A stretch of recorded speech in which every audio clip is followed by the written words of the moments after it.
Olá pessoal, a mídia está abordando o fato de que os candidatos não estão convencendo os eleitores e que está o maior problema aí. E quem que eu vou votar, meu Deus do céu?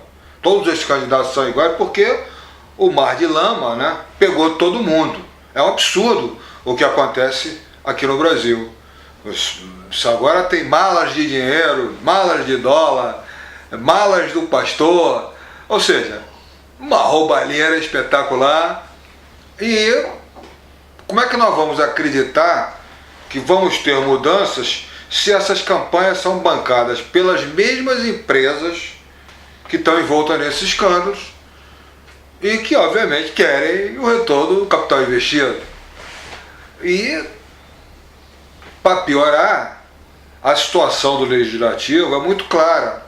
Hoje em dia, 280 membros desse legislativo são pessoas, são ligadas a famílias que historicamente estão ocupando esses cargos.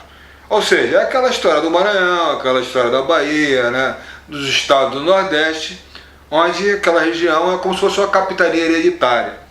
E para que nós tenhamos mudanças nessas coisas, nós temos que ter algum trunfo. Não, esses candidatos, todos eles prometem mudanças, porque a pesquisa diz que o eleitor quer mudança. Então está todo mundo prometendo mudanças, mas aquelas mudanças demagógicas. É muito interessante que o Eduardo Campos, por exemplo, ele anunciou, já que o passe livre fez a boa revolução aí, que ele pretende, né, instituir o passe livre no desgoverno que ele vai fazer. E aí perguntaram para ele de onde viria esse dinheiro, ele não falou, mas depois ele revelou que ele tinha um plano, que isso viria, né, da esfera federal, municipal e estadual. Mas vem cá, como? Se está todo mundo quebrado, se o problema da economia hoje é uma coisa tão séria, porque, olha só, as contas públicas explodiram. Por quê? Bom, porque a economia não decola, o PIB de 2,5 já está em 0,6. Olha que vergonha, pessoal. E aí as contas públicas, nós temos aí, porque nós somos o último peruco farofa do mundo. Aqui é o único lugar onde, né, você compra uma maleta do Tesouro, você tem 11% ao ano. Olha que legal. Isso não existe em lugar nenhum. Assim como também, né, você tem um salário que é 1/4 do trabalhador americano, mas um automóvel aqui custa o dobro da América do Norte. Ninguém consegue explicar isso. Assim como também é difícil de você entender porque que a TIM, que é uma empresa italiana, ela cobra aqui 5 vezes mais no minuto do celular do que é cobrado na Itália. Então, isso aqui é um achado. E como é que nós vamos mudar isso? Ninguém quer que mude, do jeito que está bom. O mundo está satisfeito com a gente, né? As multinacionais também, e principalmente esse pessoal do legislativo, que são famílias que dominam isso, que se aliarem com essas igrejas evangélicas, não vai ter governador, não vai ter presidente da república que vai conseguir fazer alguma coisa. Então é interessante porque é muito claro. Quem é que não consegue entender que não basta você botar uma pessoa lá que queira fazer alguma coisa? Você tem que botar uma pessoa lá, mas tem que dar instrumento para que essa pessoa consiga fazer alguma coisa. E aqui no Brasil, os economistas desconhecem a palavra planejamento, a não ser para roubar. Para roubar, os planejamentos são espetaculares, o dinheiro desaparece, as coisas, os escândalos são bilionários. E aí, pessoal, nós vamos ficar fazendo esse papel de trouxa até quando? Porque é o negócio, você olha para fora do Brasil, buracos horrorosos, não tinham nada, hoje em dia são potências. E a gente? Bom, a gente, né, nós somos a 7ª economia do mundo, porque tem alguma coisa que funciona aqui, que é o agro, é o pecuário e a extração mineral. Mas isso não dá emprego. Pra você ter uma ideia, só uma máquina que custa cerca de 1 milhão tira o emprego de 400 a 500 pessoas. Olha que legal. E essas pessoas vão trabalhar aonde? Porque a indústria está andando para trás. A indústria automobilística tomou um tombo esse ano. E como é que vai ser em 2015? Porque todo mundo em 2015 tem que apresentar um cenário, ninguém quer apresentar. Quando tomar conta, souber o que está acontecendo, aí que eu vou apresentar. Não, isso não funciona. Nós sabemos que se você não tiver um planejamento aonde você consiga unir a sociedade para fazer as tais mudanças que são necessárias, eu quero acrescentar o seguinte, veja bem, o México fez as mesmas mudanças que nós queremos fazer. A situação lá mudou? Não, não mudou. Por que não mudou? Porque a economia mundial não decolou. Bom, se a economia não decolar, nós vamos fazer o quê?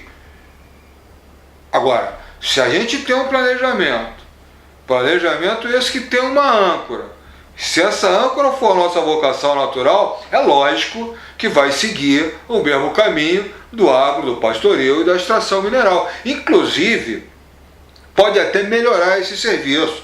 Lembre-se daquela história que eu conto, que a Alemanha importa $1 bilhão em café e transforma esse grão de café lá em diversos produtos e fatura quase 52 bilhões de dólares. Então, a gente pode começar a fazer essa carne que a gente exporta, esses produtos que a gente exporta, a gente pode começar a ter um documento de origem certificada, porque isso enobrece, isso já é um produto que é manufaturado, pode até virar um produto industrializado, da melhor qualidade, e aí sim você gerar emprego no Brasil e ganhar dinheiro no Brasil, porque hoje em dia a gente gera emprego lá fora.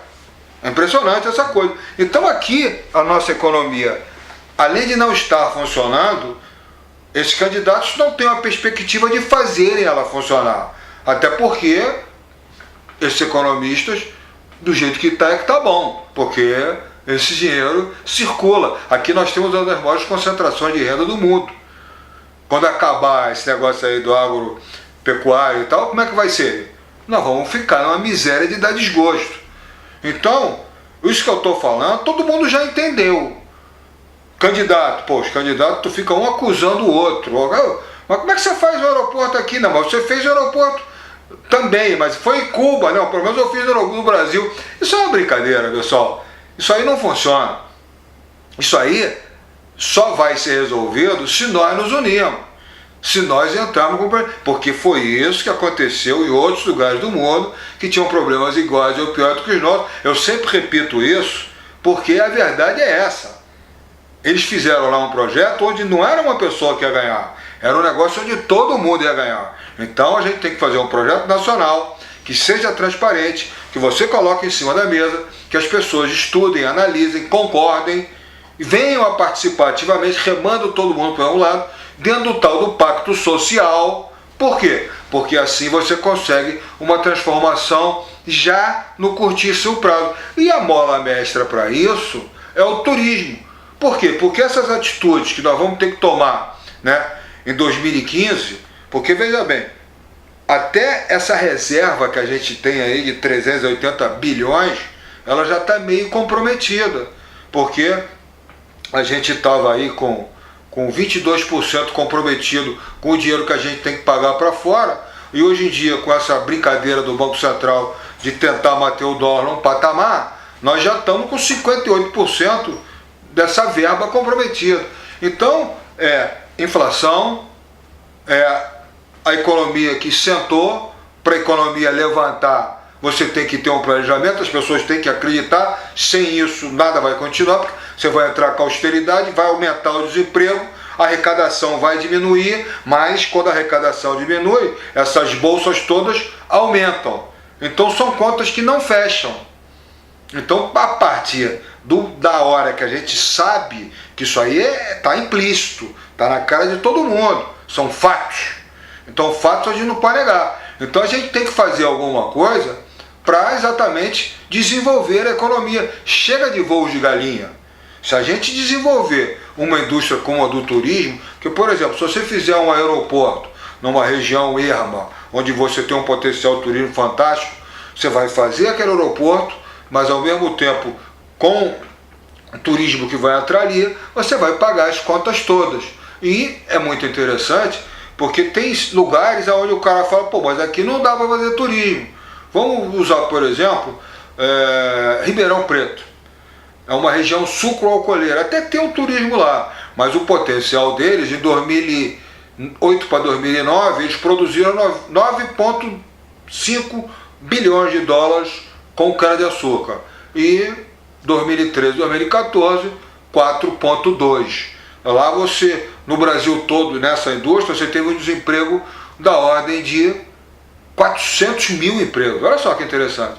Agora, se você pensar que hoje você tem uma aviação que tem um compromisso, que a partir de 2020, como essa indústria é responsável por 2% da poluição mundial, eles querem que você elimine 80% dessa poluição. Aliás, 50% dessa poluição de 2020 a 2040. Já se chegou à conclusão que a melhor coisa para você fazer isso é através desse biocombustível, que pode ser essa cana que deixou de ser produzida aí em Ribeirão Preto. Por quê? Porque lá em Recife, a Gol já está fazendo um voo Recife-Fernando de Noronha com combustível, com ecocombustível. E o que acontece? Ora, a poluição pode diminuir até 80%. Então olha o filão, porque quando você produz um combustível desse, o mundo inteiro quer comprar. Porque isso é norma da IATA. As empresas internacionais vão ter que seguir isso. Então veja bem, aonde você olhar, você consegue associar aquilo que se produz naquela região a um setor qualquer que o turismo pode desenvolver. Vamos analisar, por exemplo, Nova York. Nova York, a gente ficou sabendo essa semana que ela recusou de fazer os Jogos Olímpicos 2024, porque como Nova York atualmente é uma cidade partida, eles não querem investir só numa região, eles querem investir em toda Nova York. E eu já tinha falado para vocês, em 2015 eles tinham a previsão de estarem recebendo 50 milhões de visitantes. Bom, em 2011 já estava com 50 milhões e 900 mil. Mas em 2013 a gente ficou sabendo que eles receberam 54 milhões. Vamos fazer um cálculo básico aqui. Ora, se Nova York recebe 54 milhões, a permanência média lá é alongada. Vamos botar 10 dias, 300 dólares. O brasileiro gasta 4.900 dólares em média nos Estados Unidos. 2 milhões e pouco foram para lá. Vamos botar 3 mil dólares em 10 dias. Se você multiplicar por 54 milhões, você vai ter 162 bilhões, você vai ter aí quase 370 bilhões de reais. Bom, e a indústria automobilística? São 6 milhões de carros, vamos botar aí o preço não é de 60 mil média, né? Mas vamos botar para facilitar as contas, 60 mil em média. Bom, aí você vai ter 360 bilhões. Então como é que você pode acreditar que uma cidade como Nova York, que não tem a menor vocação turística, tudo lá foi produzido pela mão do homem, pode faturar toda essa quantidade de dinheiro que é maior do que a indústria automobilística do Brasil hoje, e a gente não dá a menor atenção para o turismo. A gente não dá a menor atenção para a pátria, para a nação. Hoje em dia a gente mora numa república bananeira, de última categoria, onde funciona o tal do neoliberalismo, que é uma vergonha um negócio dele, só nas regiões mais atrasadas do mundo. Nós temos uns políticos péssimos, não temos nada que funcione, o legislativo não legisla, o executivo não executa, e o judiciário é uma tartaruga manca. Então não há justiça, a impunidade está aí, a corrupção domina, e a gente vai ficar olhando esse negócio quando nós podemos nos unir num planejamento, usando como âncora o turismo, planejamento esse com metas, que nós possamos acompanhar. Não é uma coisa onde eu e você vamos ganhar, não é uma coisa onde todo mundo vai ganhar. Bom, e a partir daí, a coisa sendo transparente, é impressionante o que vai acontecer. Porque se só uma cidade fatura mais do que a indústria automobilística, imagina o Brasil, que tem o maior potencial do mundo, que nós temos, para tudo quanto é lugar, nós temos turismo, e que esse turismo, por exemplo, esse negócio do álcool, você vai poder utilizar para tudo quanto é lado. Então, é impressionante a mudança que nós vamos conseguir, a empregabilidade que exige a gente passar dessa vida que nós temos hoje em dia, né? Nós vivemos numa guerra civil, uma coisa horrorosa, morre muito mais gente aqui do que num conflito onde se bombardeia impiedosamente uma cidade, como aconteceu lá em Gaza. Aqui morre 7 vezes mais gente. Como é que pode um negócio desse? Aqui você tem, né, A ausência total de qualidade de vida. Para você é a 7ª economia do mundo. Você tem um abismo social fabuloso. Você não tem emprego. Você não tem como gerar emprego para essas pessoas que recebem Bolsa Família. O salário mínimo é indecente. E como é que você vai fazer uma mudança nesse cenário para você passar a morar direitinho aqui se a gente não se une, se a gente não faz nada? Agora, se não tivesse, uma pessoa como eu mostrando que a gente tem um caminho, que a gente pode fazer acontecer, tudo bem, mas a gente tem uma pessoa mostrando. O Acorda Rio está aí para preencher essa lacuna. É uma coisa que a gente pode fazer com o detalhe de que aonde o turismo for utilizado como instrumento de transformação, é incrível a velocidade que a coisa acontece. É impressionante isso. Agora, por que a gente aqui não se une? Ora, pessoal, a grande maioria da população está cansada dessa demagogia. O que eu estou falando a gente pode comprovar automaticamente, mostrar que efetivamente aquilo vai acontecer. Bom, então todo mundo virá com a gente. Cadê os formadores de opinião? Cadê esses empresários que hoje em dia estão sendo roubados por esses políticos, estão sendo espoliados pelas prefeituras, pelos desgovernos, por esse imposto de renda fabuloso que não retorna para a gente? Por que a gente não se une numa coisa aonde já deu certo no mundo inteiro? Esse é que é o problema. Agora, ficar reclamando é fácil. Agora, se nós nos unirmos, é impressionante como essa mudança acontecerá e com o detalhe de ser no curtíssimo prazo. Então, pessoal, vamos arrumar um jeito de se unir, vamos divulgar esse vídeo, vamos fazer alguma coisa. Não podemos ficar de braço cruzado reclamando. Os políticos, o Brasil, não. O Brasil somos nós. Nós é que vamos fazer a nossa nação. Isso aqui é uma democracia. Democracia é um governo da maioria. A maioria somos nós que queremos mudança. Então, essas mudanças, elas podem não só nos dar um futuro fantástico para 5, 10, 15, 20, 100 anos, como vocês sabem que a indústria do turismo se eterniza. Então, é impressionante o que nós podemos fazer se nós nos unirmos. Então, pessoal, acordem, vamos nos unir, porque é o nosso futuro que está em jogo.